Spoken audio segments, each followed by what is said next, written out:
The Prime Minister says the government will not rush to regulate AI, as it's announced the UK will hold a world-first global summit on the dangers posed by artificial intelligence.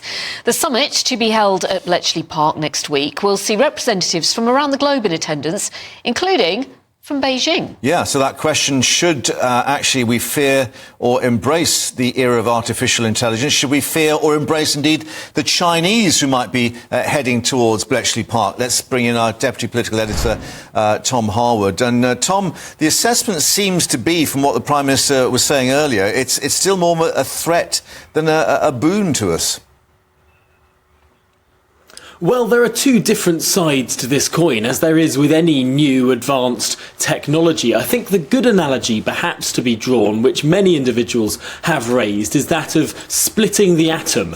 Nuclear energy, now that can be used for amazing good things in nuclear power, clean, green and powerful energy, but also, of course, it could be used for weaponry and annihilation. And that's a similar way in which you could think about AI. The amazing benefits it could bring about in terms of diagnosing diseases years and years before humans could spot them in other humans, in terms of designing new ways in which we can make code and make websites and deliver basically anything that we can imagine. It's offering many opportunities, but of course there's a dark side to AI as well. If there's an AI that could design a new medicine, could it also design a new bioweapon? That's entirely possible, and we're seeing the speed in which AI is developing just ramp up and up and up. The capabilities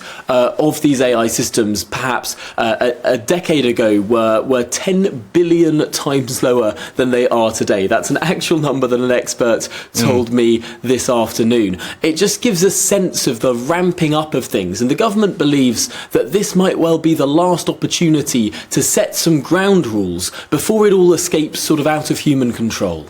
A few eyebrows will have been raised, Tom, at the prospect of China potentially coming to Bletchley Park. We don't know whether they've been invited. We don't know whether they've accepted, do we?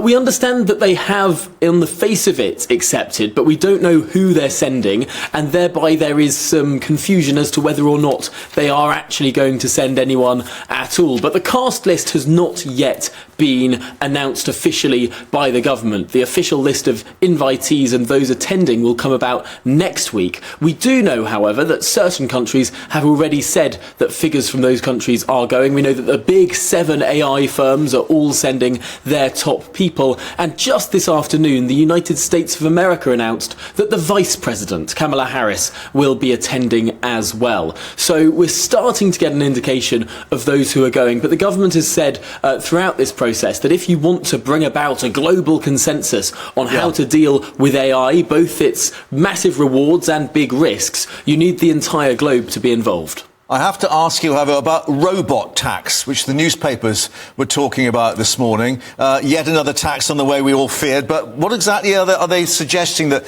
because of what, the number of jobs that could be lost?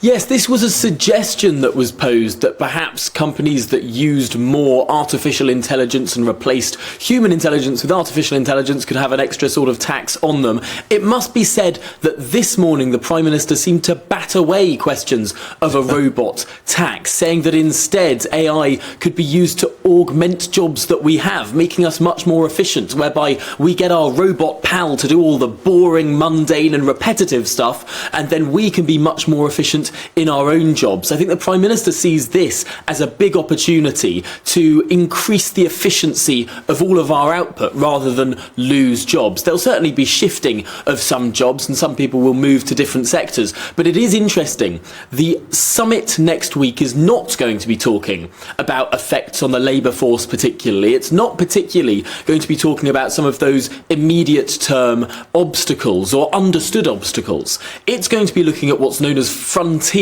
AI, i.e. trying to understand what could could be the problems that we don't yet know about? What might a system that, to all intents and purposes, is autonomous, that might have its own aims, goals and values distinct from human aims, goals and values, how might we interact with such a creature or such a system, however you want to describe it, and what might the risks or dangers or indeed opportunities of that pose to humanity?